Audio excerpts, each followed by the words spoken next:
मित्रों, जब आपकी सभी भौतिक आकांक्षाएं पूर्ण हो जाती हैं और मन भौतिकता से तृप्त हो जाता है तो याद रखिए उसी को हम इंद्रलोक की प्राप्ति कही जा सकती है। और याद रखिए, आप तो ये चित्र ही देख रहे हैं, जो भी मिथुन लग्न और मिथुन राशि के लोग होते हैं वो कहीं ना कहीं भौतिक और दैहिक सुख को यह चित्र जो है वो प्रदर्शित करता है। तो जब आपको सभी प्रकार के भौतिक और दैहिक सुख प्राप्त हो जाते हैं तो याद रखिए आपका इंद्रलोक तक का जो सफ़र है वह पूर्ण हो जाता है। तो जो भी मिथुन राशि या मिथुन लग्न के लोग हैं उनका इंद्रलोक तक का सफ़र कैसे वो तय करेंगे, कैसे उनकी सभी मनोआकांक्षाएं पूर्ण होंगी, कैसे उनको भौतिक और दैहिक सुख प्राप्त होगा, इन सभी की चर्चा हम इस वीडियो में करेंगे। तो मित्रों, अगर ज्योतिष से संबंधित आपका कोई भी प्रश्न हो तो नंबर दिया गया है, और कुंडली से संबंधित आप किसी भी तरह का परामर्श चाहें तो व्हाट्सअप नंबर है, आप कांटेक्ट भी कर सकते हैं।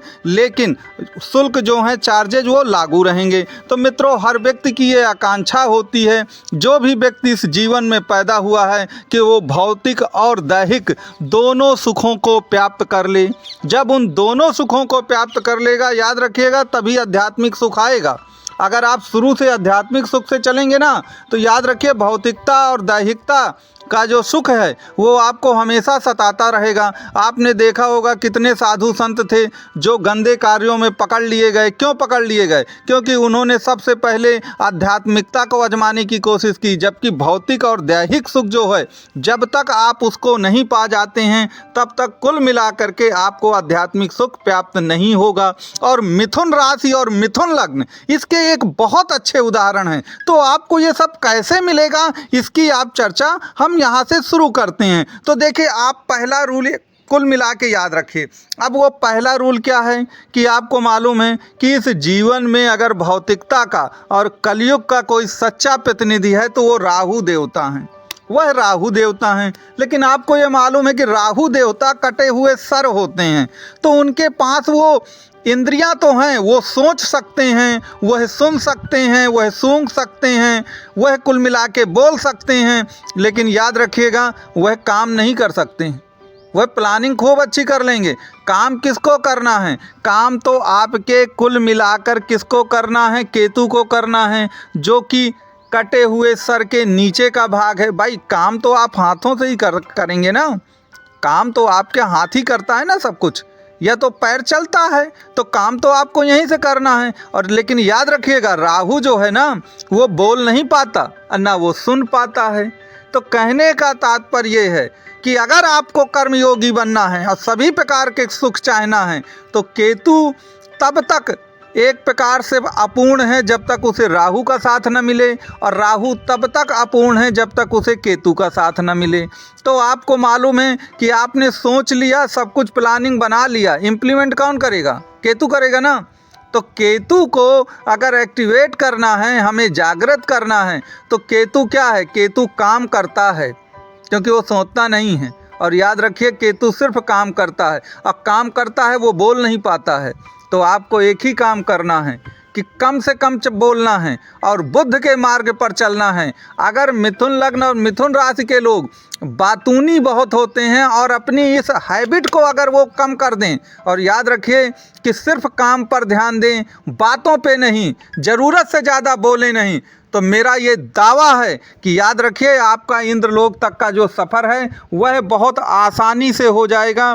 आपको किसी भी तरह की कोई दिक्कत नहीं आएगी। तो सबसे पहला रूल आप ये याद रखिए कि आपको अगर राहु तो आपका एक्टिव है ही, मिथुन लग्न और मिथुन राशि में वो एक्टिव होता है, लेकिन अगर आपको केतु का भी साथ चाहिए तो कुल मिलाकर के आपको अपनी वाणी पे लगाम लगाना पड़ेगा। आपने व्यवहारिक जीवन में भी देखा होगा ये बात कि जो लोग बहुत ज़्यादा कर्मयोगी होते हैं वह बोलते सबसे कम हैं, और जो लोग बिल्कुल कर्मयोगी नहीं होते, निठल्ले होते हैं, वो दिन रात बड़बड़ करते हैं।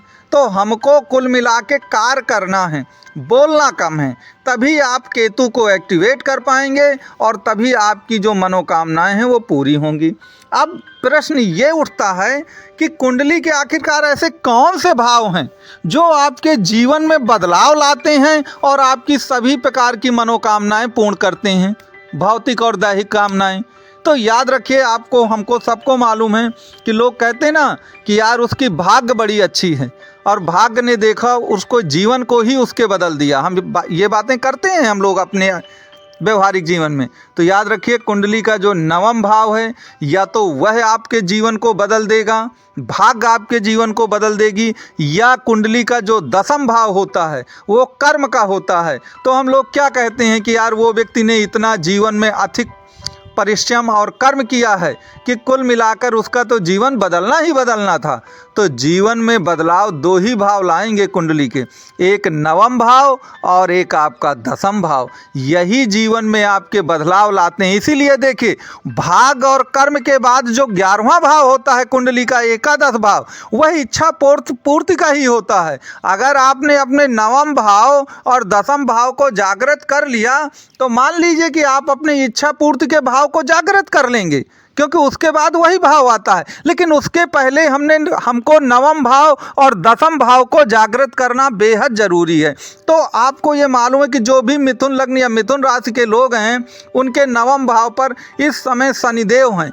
चूँकि वो कुंभ राशि पड़ती है और भाग्य से भाग्य पे आ गया है, तो नवम भाव जागृत होगा। लेकिन उसके लिए मैं बता चुका हूँ पहले भी कि हमें शनिदेव को हम कैसे एक्टिव करेंगे। अगर शनिदेव एक्टिव हो जाएंगे तो आपका भाग्य एक्टिव हो जाएगा और आपकी मनोकामना और पूर्ण होगी और आपके जीवन में बदलाव आ जाएगा। मैं राहु के भी उपाय बता चुका हूँ कि राहु को हम किस तरह जागृत करेंगे, मैं इसकी चर्चा कर चुका हूं।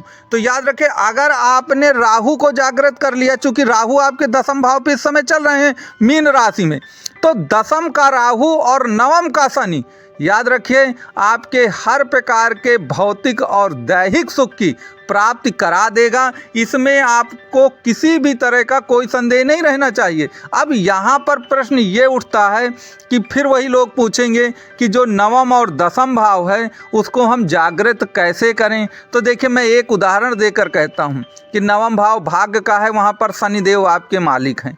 तो शनिदेव को आप जानते हैं कि शनिदेव क्या हैं। मैं पहले भी बता चुका हूँ कि शनिदेव को आप जानते हैं कि जो मकर राशि या कुंभ राशि के मालिक होते हैं, दसम और 11वें भाव के, तो दसम भाव तो कर्म का है। वह व्यक्ति से संघर्ष तो कर्म तो कराते ही हैं, तभी वो जागृत होंगे। बिना कर्म के वह जागृत नहीं होते हैं। तो एक चीज़ याद रखिए कि शनि तो अंधेरा है। आप जानते हैं कि शनि अंधेरा है, चूँकि सूर्य से बहुत दूर है, तो वहाँ कुछ दिखाई नहीं देता। तो दिखाई कब देगा? जब प्रकाश आ जाएगा। अब प्रकाश किसका स्रोत है? वह है सूर्य का स्रोत। तो याद रखिए, अगर आप सुबह जल्दी उठ जाते हैं ना, तो आप सूर्य को जगा लेंगे और सूर्य जग जाएगा तो आपको सब कुछ दिखने लगेगा, क्योंकि उजाले में सब दिखता है। शनि तो अंधेरा है, वहाँ तक प्रकाश नहीं पहुँचता है। तो यह मैंने आपको एक उदाहरण देकर समझाया है कि जागृत आप कैसे करेंगे। तो इस तरह से आपकी जितनी भी भौतिक अभिलाषाएँ हैं वो पूर्ण हो जाएंगी। तो अंत में मैं आपसे यही कहूँगा कि अगर आपको वीडियो पसंद आया हो तो वीडियो को लाइक, शेयर और सब्सक्राइब करना ना भूलें। धन्यवाद।